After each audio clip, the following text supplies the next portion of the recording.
right, today on Art Recycled, we are going to make a pinch pot and we are going to turn it into an apple. So the clay that we're going to use today is Model Magic, and it comes in these little 1-ounce packages. The other thing you're going to need maybe is some markers or some watercolor paint, and maybe a black marker to do some decorations on it. But it's very easy, very simple. I do it with my first graders and they love it. It's a great fall project. So let's go ahead and get started. All right, so we're gonna go ahead and get started here. I have my 1-ounce package of Model Magic. What I'm gonna do with my scissors is I'm going to cut off the end, and I wanna try to take the clay out as a rectangle. It's in a rectangle shape in here. So I'm gonna take my scissors, open it up. The bottom blade is gonna slide all the way in, and then cut all the way down that seam, and then I'm gonna peel this back, and here's my rectangle of clay. So now we're gonna divide this up, which means we're gonna use some fractions to get the proportions right. So if I close my scissors and I lay it in the middle, right, and I make a mark, that's 1/2.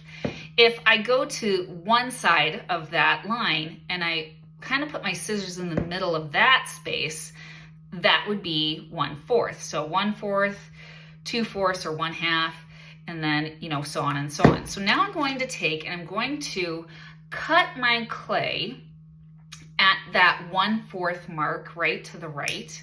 So not the 1/2, that was 1/2, this was 1/4.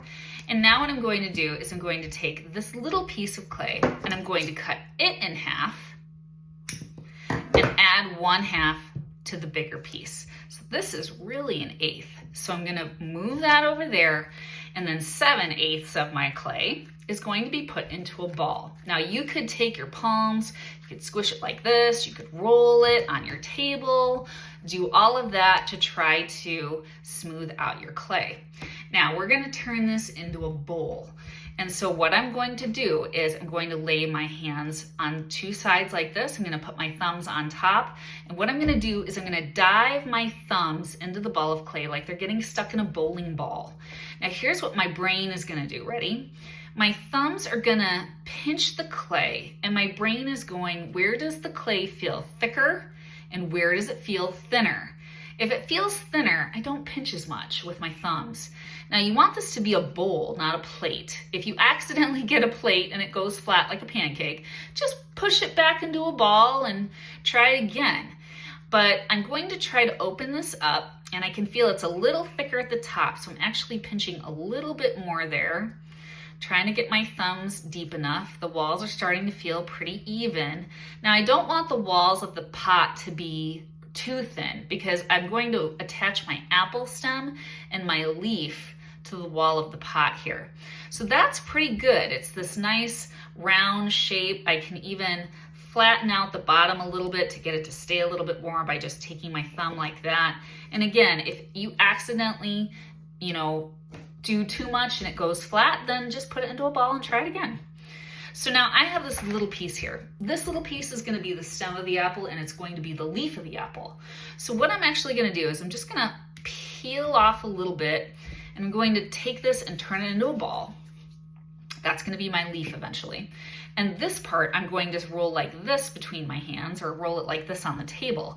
This is going to be the stem of my apple. So here we go. I'm going to make kind of a nice flat end there, if I can, with my scissors. And then this end, I'm going to attach to the side of my bowl. So I'm going to try to smooth this in, and this is where the shape of your pot might get a little bit messed up, but you know what? It's okay, right? Because it's clay. You can just shape it back to the way you want to. So I'm gonna push this in, and looking at kind of the proportions again, the size of the stem to the size of the apple part, it looks a little long, right? So I'm actually gonna cut this off a little bit more. And if I shorten it, you see now it's not like trying to dip down like it was. So I'm just gonna leave that like that. And now I'm gonna take this extra clay and I'm going to turn it into a leaf. So I'm gonna turn it into a ball, and then I'm gonna squish it with my thumb and forefinger. And now watch what I'm gonna do. I'm gonna take my other thumb and forefinger and I'm gonna pinch it this way, kind of like that, right? And I can pinch it this way. It looks kind of like an eyeball, but what I'm gonna do is I'm gonna go behind the stem and attach it from behind. And now it looks like a little leaf. And you know what? I even have a little bit more clay. I really didn't plan on that, but I'm gonna turn it into a second leaf. So I'm gonna squish it, flatten, flatten, and now maybe add this leaf to this side. And there's my apple shape. Now I'm not gonna paint it or color it yet. I'm gonna leave it be, all right? I'm gonna let it dry, and then we'll talk about painting it or coloring it with markers.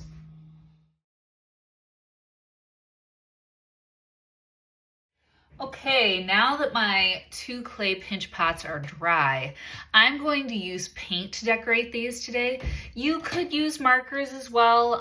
You could color on this, but paint is kind of an easier and a faster option. So what I'm going to do is the order in which I kind of decorate these 2 apples kind of matters, just because if you go in this order, it's going to be easier for you. For example, you don't want to paint the outside first because you're going to be picking this up and turning this to get all the different parts painted first, and you would paint the largest area, the outside, last. So the first thing I'm going to do, this Model Magic is white, so there's no need for me to paint the inside of my apple pot white. I'm going to take a black marker, and I'm just going to make the 2 curved lines here kind of representing the seeds of the apple. And then if I want, I can take my black marker on the leaf part and just kind of draw a black line up the middle like that. I'll do that here on this one as well. And now I'm ready to paint. I have a small and a larger brush, and I have my watercolor paints right here. So the first thing that I'm going to paint is I'm going to paint the 2 leaves here on the sides. I'm going to take my brush, get some water in that green, go ahead and start painting these. Now, whenever my students are painting clay, I always tell them, remember to pick it up and twist your wrist like that. That way you're seeing whether you're getting all the way around the object that you're painting. And that's, again, why we don't paint the biggest area, this area, first. All right, once I have my leaves painted, I'll go to my stem. All right, now I'm on the last part, which is gonna be this outer big red area. So what I'm gonna do is I'm gonna take my large brush, I'm going to get it wet, and I'm going to kind of go around the upper edge here of the pot. And I might have to redo this later a little bit, we'll see. So notice how I switch brushes. I use that small brush to get the small areas, and I'm using the bigger brush to get a bigger area.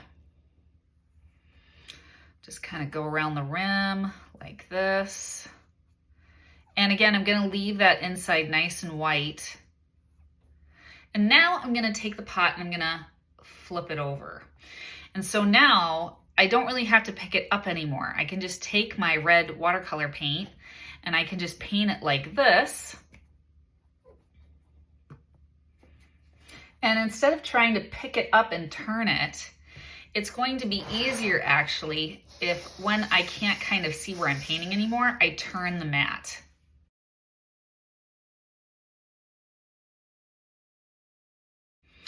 All right, now as you can see, I flipped it over.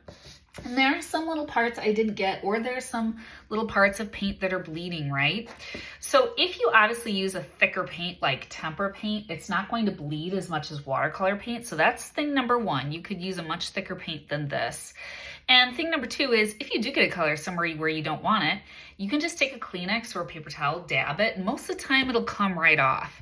But now look at how I was able to, for the most part, keep my colors separate by kind of using that technique I did by doing the leaves first, then the stem, and then the big part of the apple last. Oh, and as you can see, I'm getting a drip there. So I can rinse my brush here real quick, and I can try to dip my apple and just kind of get that up if I want to, or get some paper towel and just kind of rub that off really quickly if I want to. All right, now as you can see, I tried to wipe it off, most of it came off, but to kind of blend it in, I just kind of did the same thing all the way around. So again, when you feel like maybe you make a mistake or something doesn't turn out the way you want it to, you just gotta be creative and try to think of a way to fix it if you can, or just turn it into something that you like. I guess I shouldn't even say fix it, just make it different. All right, so there it is. I hope that you like this fun lesson on Art Recycled on how to make a pinch pot apple with Model Magic, and I will see you next time. Bye.